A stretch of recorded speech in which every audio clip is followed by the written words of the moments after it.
Hi, this is Scott Garibay, and today I'm going to be talking about Kiss Me First, which is a series that was on Netflix, and I'm going to be talking about just the show overall and kind of talk about my experience with the show. So I saw the show on Netflix, and I tried it out, and I said, hey, I'm going to just give this a couple episodes. It's only like 6 episodes long. It's an international show that was created. And so I gave it a shot because it had a really interesting concept. So the concept is that a girl starts playing a massive multi-online role-playing game, a video game, and her name is Tess. And essentially, she lives in the real world, and she spends a ton of time in this game. And the story goes from there. And I absolutely love these kind of stories. I'm a big fan of like Sword Art Online. Of course, this started with War Games, and then it went into Tron, and this is kind of it's almost a trope concept now, but you could do a lot with tropes. Tropes are a foundation, and then you go from there, right? Well, Kiss Me First is what I think is an absolutely brilliant concept, exceptionally poorly executed. But it really had an awesome concept in it, so I'm going to be talking about it a little today from a couple perspectives. So one, I want to explain how I watched this show. So I started watching the show, and the show starts going into Tess. Actually, the main character's name is Layla. And then she gets a friend named Tess. And these are two ladies who live in the real world. They're young ladies and kind of college age. And they're going about their lives. And I thought for a minute that this show was going to be like kind of a strong female. It seemed to me like they were going to present strong female protagonists. Getting through the world, through their friendship and kind of working together. But then I had to jump out of the show at episode 2 because while it looked like a show that was going to be pretty pro-female and put forward the idea that females could help each other and have strong friendships together and be a show that was pretty positive in how it portrayed females, what happened was it quickly became a show where they were showing the ladies in a way that I did not think was very it was kind of unfair to the ladies themselves, right? So good example is in the early 70s and 80s, Dungeons & Dragons had a problem with bikini armor, and so you're showing warriors and they're not, they don't have all the protections they should have. They're not covered in the places they should have. This show showed, so on the one hand, it was written like, oh, we're going to show a positive view of females. But then, they're showing these scenes that are like, whoa, this is not really, like Slave Leia, perfect example. Like you look back on that and you go, what were we thinking here? What was George Lucas thinking here? And you're thinking, that probably wasn't a good idea. This show had that, and this is made in 2017. And so I'm like, I can't really watch the rest of this. This isn't something that I want to view, you know what I mean? But I'm 2 episodes in, and I'm really interested in what's happening with these characters. So I did what I want to talk about today a little bit, and that is enjoying the meta of a show. So you don't have to watch a show anymore to enjoy the meta. I get a ton of enjoyment out of shows I've never watched now. I watch tons and tons of commentary and analysis videos on Game of Thrones, Westworld, and so I can't really watch these shows because I don't have HBO, but everybody's talking about them, and so there's tons of extra content that you can engage with. So what I did with this show was I watched 1.5 episodes, and I said, this isn't proper. I'm not down with putting females in a position like this where to me, you should be able to wear all your clothes when you do your acting parts, So I'm like, I can't support this with my viewing, but I was really interested in it, so I just went right online, and there were multiple. I read Den of Geeks, so Den of Geeks had some breakdowns of every single episode, went into great detail on each episode, and told you what happened in the episode. So I know everything that happened in the show, and it was fantastic. I read I watched 1.5 episodes, and then I started reading the episode recaps. I read all the episode recaps at Den of Geeks and got a really good idea of what's happening in the show, and I was able to enjoy the story of the show without watching the show. This is completely new. This is a modern way to enjoy stories, and I just think it's really fantastic and really awesome. So I'm just going to go through my notes and kind of go through my experience with the show. So the show's main characters are Layla, Tess, and Jonty, Adrian, and then a few others, and we'll get into it. So essentially, Layla is this young college-age girl. Her mom dies. Layla then becomes friends with Tess. Tess is this really creative, vibrant young lady who has she has these up-down. It looks like bipolarism, but it's very clear it's not bipolarism. It's something else, but it's never really named. But she has mental health issues, and her rich parents are telling her, hey, you need to go to a psychiatrist and take these drugs, lithium, so that you're level, right? And she's like, I don't want to do that, right? So she goes to the therapist and says, I don't want to take this stuff, right? So at this point, Layla gets a job after her mom dies, and she's working very hard as literally just somebody at a restaurant who's like a busboy and a waitress and a cashier, all this stuff. She then takes in a boarder in her mom's home. Her mom has died. She's living in her mom's home by herself. And she takes in this boarder. His name is Jonty. And Jonty is an out-of-work actor who is like trying to get acting jobs. He's the comedic relief of the show. And then Layla, actually, it's shown that Layla is playing in this game called Azana, and she is playing a lot in Azana. She plays a lot in Azana. So Azana is this massive online role-playing game. Layla meets a special group in Azana, and then what happens is Layla is introduced to this portion of the game where, rather than being in the game and fighting people the way you would in any normal RPG, this is an area of the game that has been created by a player within the game where that player controls everything all the other players see. And it's like its own little server. It's its own little area within the game where there's no fighting and people just stand around and talk, which should sound boring, but I could see where, like, if you have the right people, it could be more interesting than the game itself. So Layla starts really getting into the game. She meets this person, Adrian, through the game, and Adrian knows this person named Peter. Well, within Azana, the game, there's a scene where Layla and Adrian and Peter all go together, okay? And Peter's like, hey, I'm really sad. I don't really want to be here anymore. And then Adrian says, well, I built this special thing for you in the game. Come take a look. And they're in this huge castle like that is spanning over this abyss. And Adrian says, says to Layla, what do you think Peter should do? And Layla's like, you should fall into the abyss, Peter. So he does. He just falls into the abyss. What we then see as the viewers is that Adrian is someone who is manipulating people.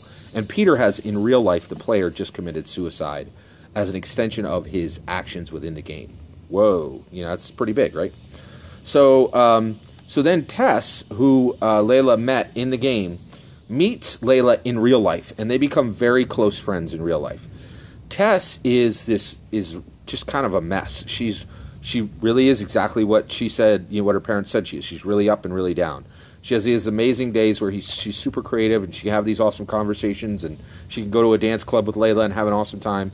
But then Layla goes to talk with her roommate, just goes to see her at her home, and her roommate's like, she owes me $620, she never pays rent, and she's a terrible person.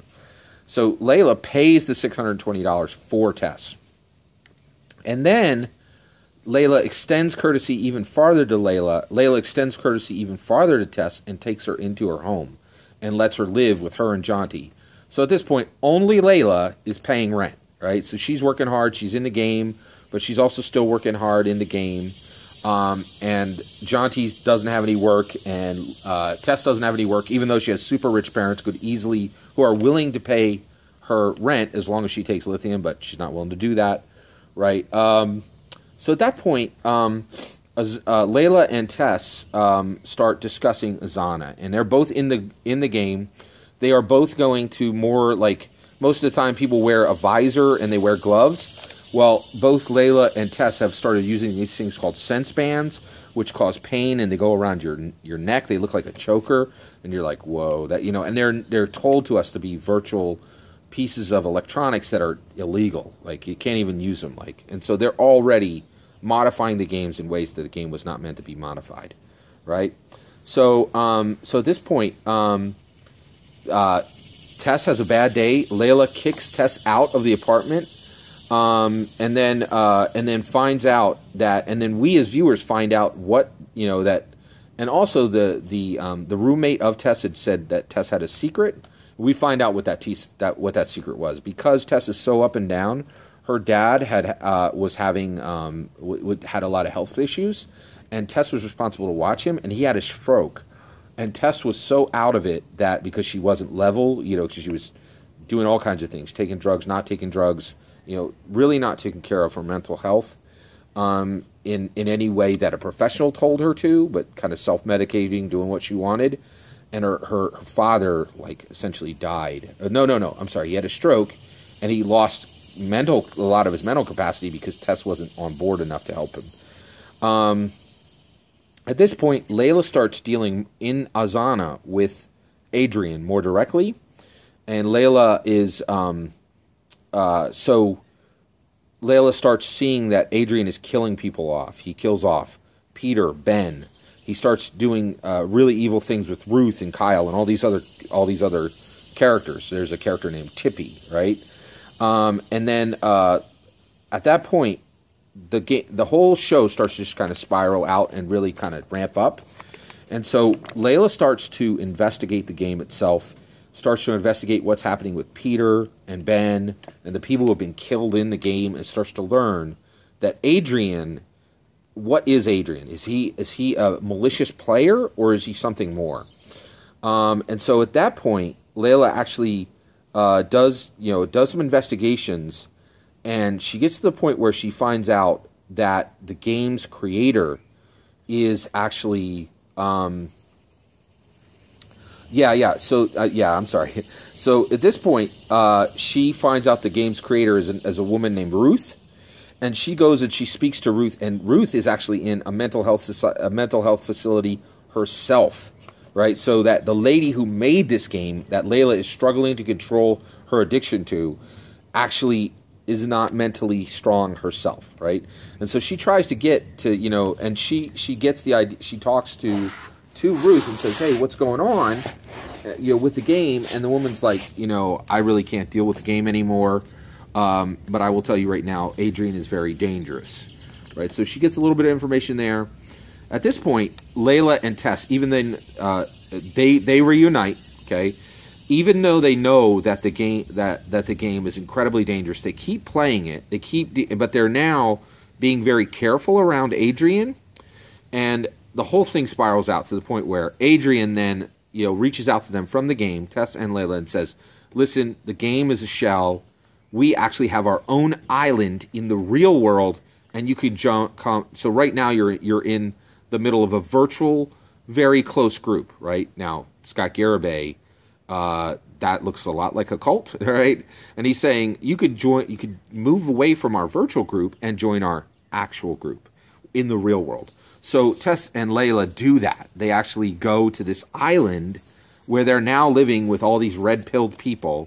And by the way, the show actually deals with red pill, blue pill, just like in the Matrix. They don't even put a mask on it. They literally say red pill and blue pill. And essentially they say, we're going full in with Adrian. We're going to go see what he's doing.